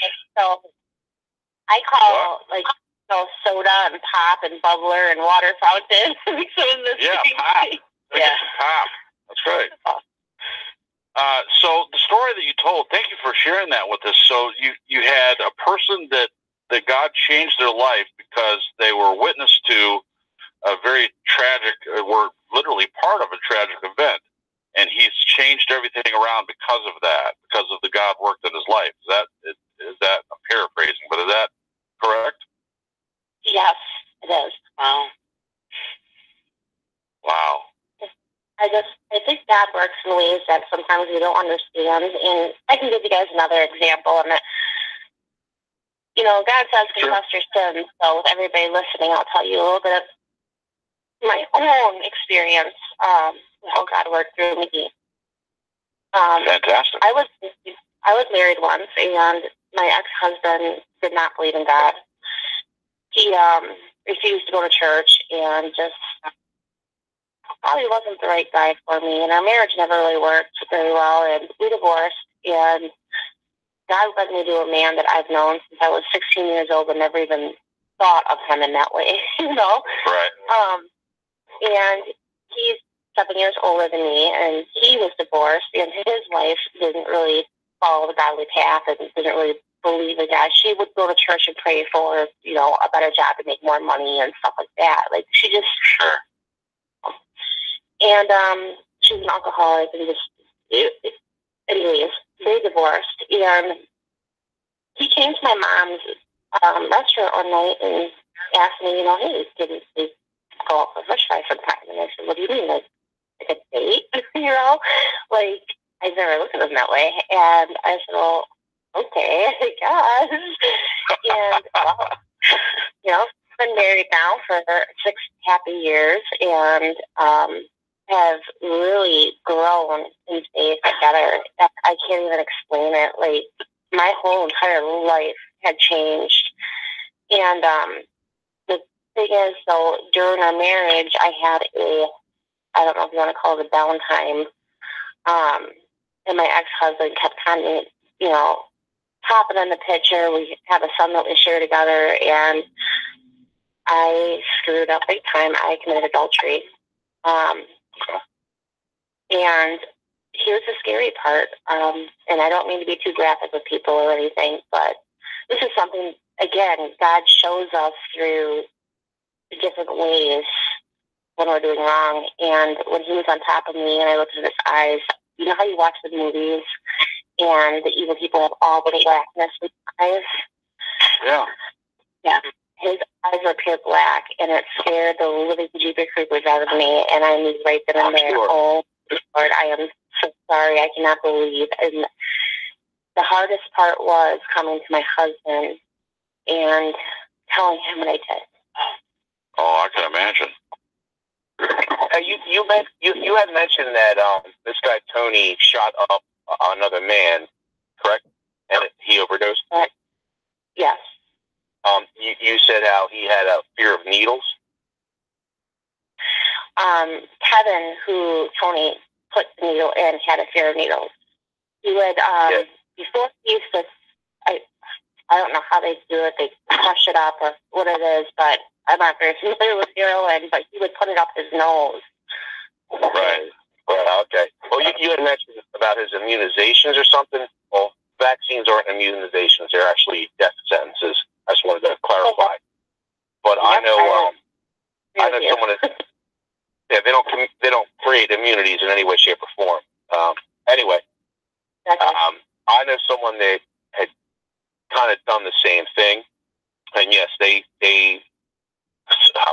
stupidly didn't call the paramedics for 12 hours, and they ended up going to jail for quite a long time because they overdosed that person and never even called the paramedics.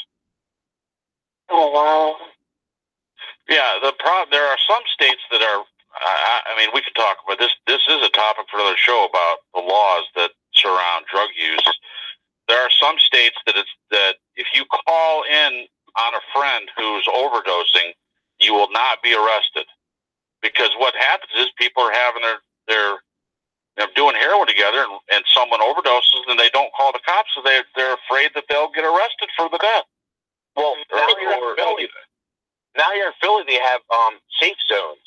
These clinics that you can go to, and you can go and do your drugs. And if you overdose, well, there's someone right there to resuscitate you. You guys want to know what our county is doing now?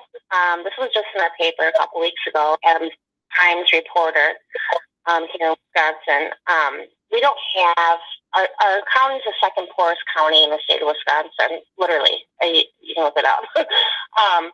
But we have 2 stoplights in our whole town, 1 grocery store. It's a very small town, but they are building a apartment complex for heroin users where they will get their free food. They'll have medics, available if they overdose, and free rides and transportation.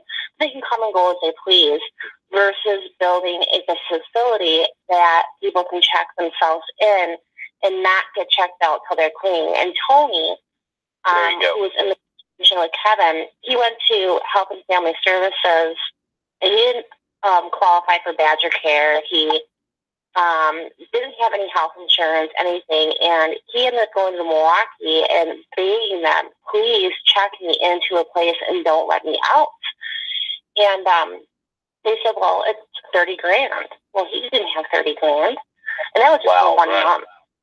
And when that's insane. I'm county, and I'm trying to fight our county right now, telling them, hey, you're going to put this money of our taxpayers' dollars towards this. How about instead of that, we do a rehabilitation center that's greatly needed, where people can actually get clean versus you feeding it to them more or less and helping their habits. Exactly.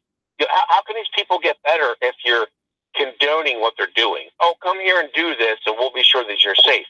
No, you can't have that. You have a place where they can come to and feel that, they're taken care of if something happens, but at the same time, they're working towards getting clean.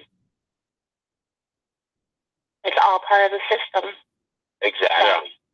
That the world's coming to. I mean, unfortunately, I think it's just going to get worse and worse as the days go by. I personally believe in a post-trip rapture, and I think this is all kind of part of setting it up for the Antichrist. We are making people to accept evil. I mean, if you're a boy and you think you're a girl, you can take a shower in the girls' locker room. I mean, it's just, you call good evil and evil good. Exactly. That's what I keep saying. Like, things are changing. like, in a way, if my grandmother was alive today, oh man, she's probably rolling in her grave. I know. You take a look at what's going on though. Heroin and then the methadone, it's all pharmakia. Look at the opiate. Same thing. It's all pharmakia. Look and research the definitions of these things. Pharmakia means sorcery. Now, research the definition of sorcery. It is the empowering of demons to work magic. Go get them, Big Pharma. Yep. Yeah, well, they used to use substances and have ceremonies when they did it. I mean, they did that with many things. Of course, and not every doctor that hands out drugs is doing a ceremony when they give it to you, but the ceremony's already been done. The ceremony's already been done. The doctor's just the middleman. You know. Well, you want to hear a story about me with painkillers? I have 2 dislocated discs in my lower back. I was in a nursing home for years, and really screwed up my back with it. And I have a bad hip. They want to give me hip surgery and very bad sciatic pain. So they had me on Vicodin for 3 years, and I went to my doctor and said, I got to get off this. I think I'm being addicted. I got to get off this. And he said, well, if you get off of it, you can have a heart attack if you just stop. And I went to my church, and they prayed over me, and I told my doctor, no more, I don't want these prescriptions. And he assured me again, you can have a heart attack. And after prayer, guess what, guys? I never had the urge for it. I didn't have a heart attack. It was just like, another day, like, okay, I'm done with this. I can do this, Yeah. That's fantastic. And then I started using pills, I mean, God's really created everything that we need to survive on this earth, be it natural oils that you get from plants that he created, or foods or anything. Like, everything else just comes from the government, if you really think about it. And that's the whole point. They want you dependent on them so that they can control you. Exactly. Well, the story you just told, the doctor's telling you you're going to have a heart attack if you stop taking painkillers? That's outrageous. Yep. Well, hold on a minute. Go take a look at my family, and I just came out just fine. So. Yeah. Just listen in to all the big pharma commercials and these drugs that they're pushing. With they always put someone happy and like a sunny background, and they're holding hands, and I cured my ailment. Hold on a minute, you didn't cure anything. You masked it, and then you listen to they call them side effects, or these are actually direct effects. These are direct effects, and they always have something that is nasty, suicidal thoughts and tendencies, heart attacks. Stay out of the sunlight. That's another one. Don't get sunlight. We need this sunlight. Never mind. Well, that goes back to the antidepressants. You look at all these shooters at these schools, and even, the one over for that concert in California or Nevada. I'm sorry. I'm not sure, but still. Las Vegas. Yeah, Las Vegas.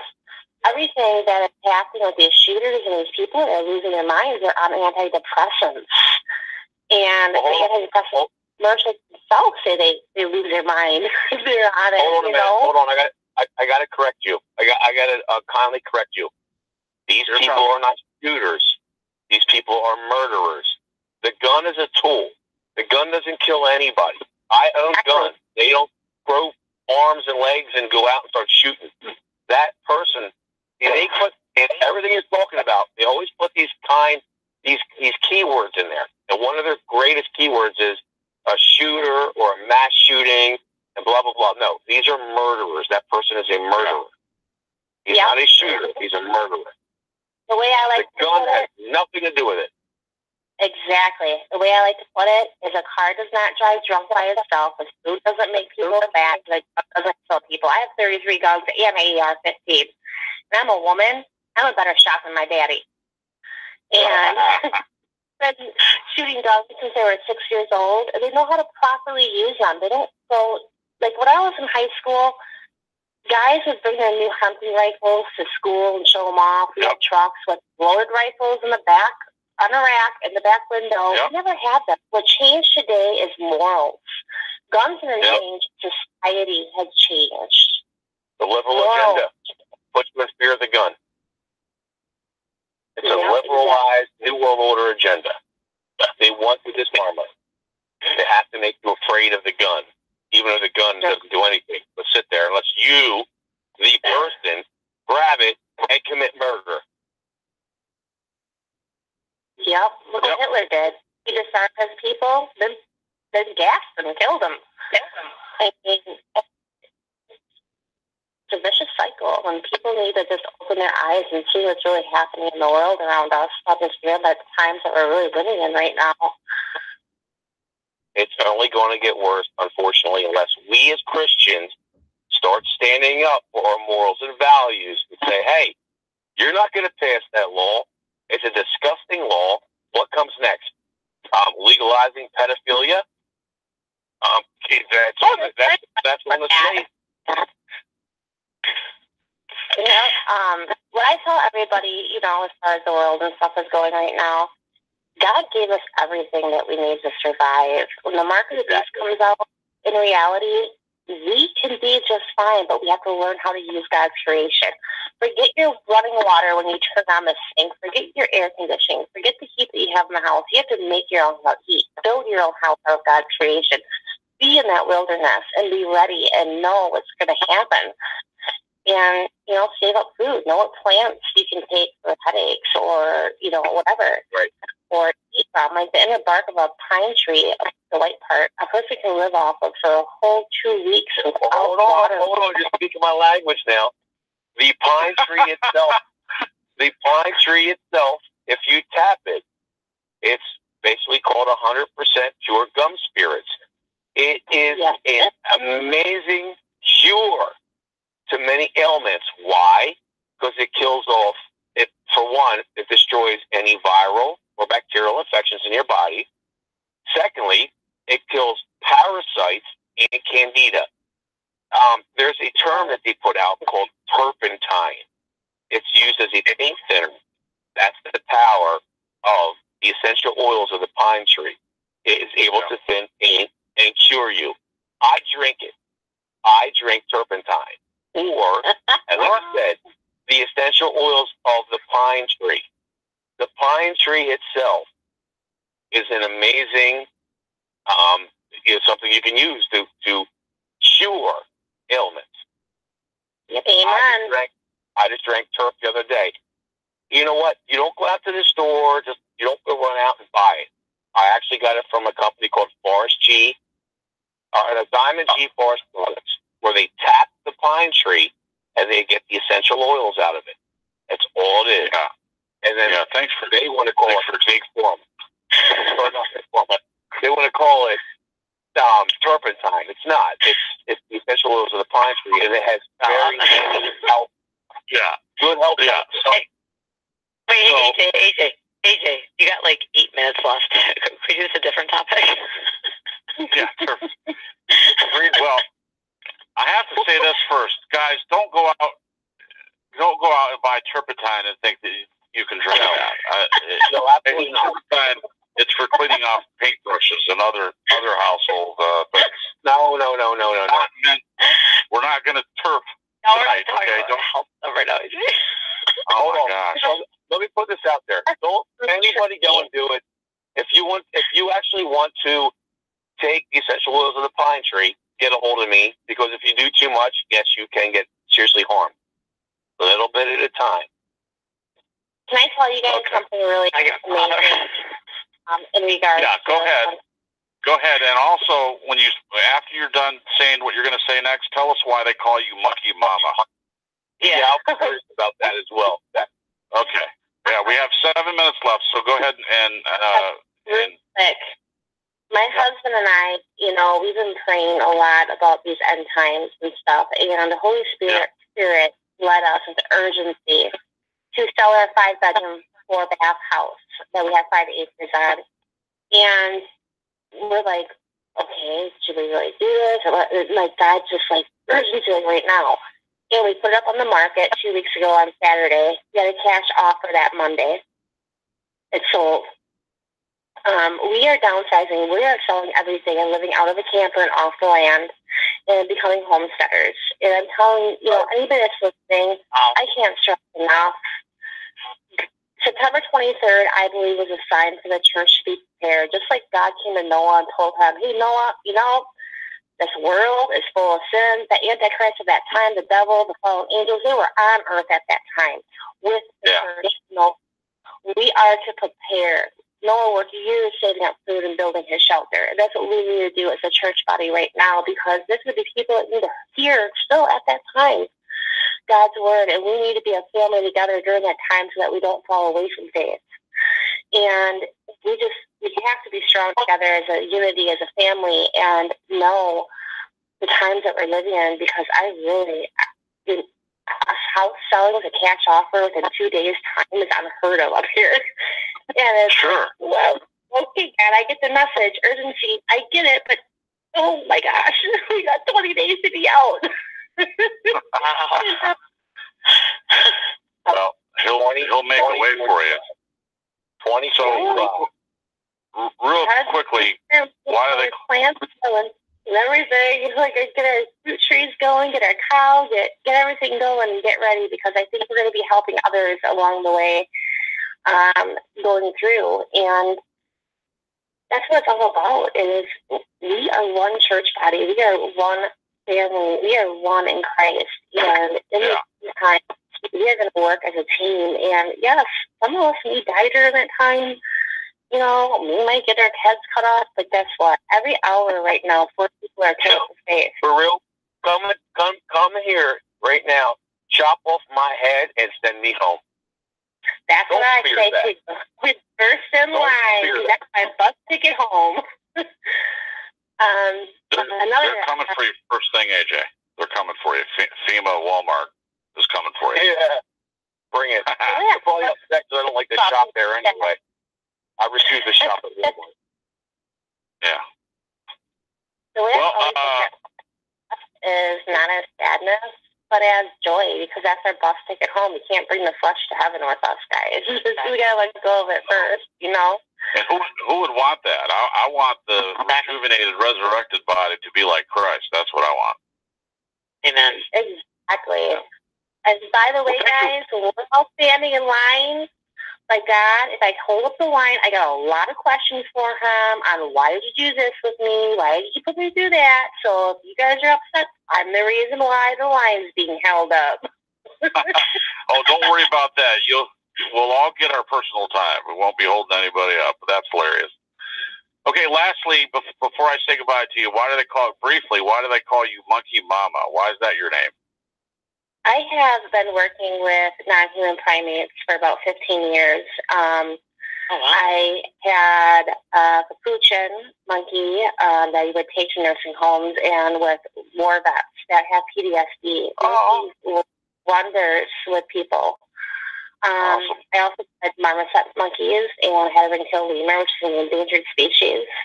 I would go to schools, kids, the importance of conversation of keeping this planet the way it needs to be, but public schools not me, because I don't believe in evolution. Well, no. I don't. No one here does either. Well, there's a bunch of monkeys sitting around a table drinking tea going, hey, when's evolution going to kick in? We want to become human. That's right. I know. It's like unreal. And I really studied primatology. I took some courses. And in all honesty, guys, I got to tell you, any person that takes any college course regarding primatology, the basic biology of life, evolution literally goes against the laws of science. Like, you have to have more faith to believe in evolution in God. God destroys evolution. He destroys it. Yeah. Get with God. You'll be able to destroy it yourself. All right, we're down to 2 minutes. Thank you so much for calling in. I appreciate that, and please call back again. And guys, we touched on, I feel like we touched on grief and a couple different stories and everything, but a couple things to take away is that when you're going through anything, whatever it is, definitely look to God to help you get whatever the situation is that you're dealing with, whether it's a loss of a loved one or a pet or a time of struggle, divorce, whatever it may be, the best way to do it is to cast your cares on him. Literally, cast your burdens on him. He will help you through that period, and you'll come. I promise you, you'll come out the other side of it feeling rejuvenated and restored. And it does not mean that your grief ever ends. But he is always with you. He will never leave you or forsake you. He is there with you through everything. And yeah. So thank you again for joining us for another episode of True Story Live. The topic tonight was grieving. Of course, we always meander off topic a little bit, and that's part of the fun of the show. But Brenda was the one that actually was trying to keep us in line tonight. So I jumped in.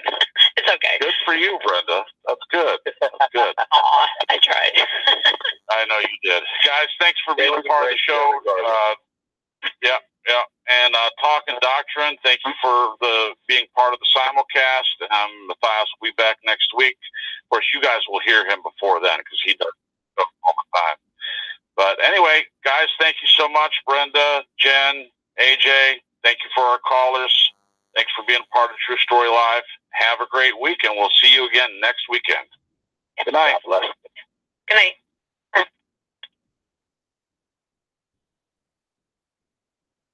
Thank you for using Blog Talk Radio. Goodbye.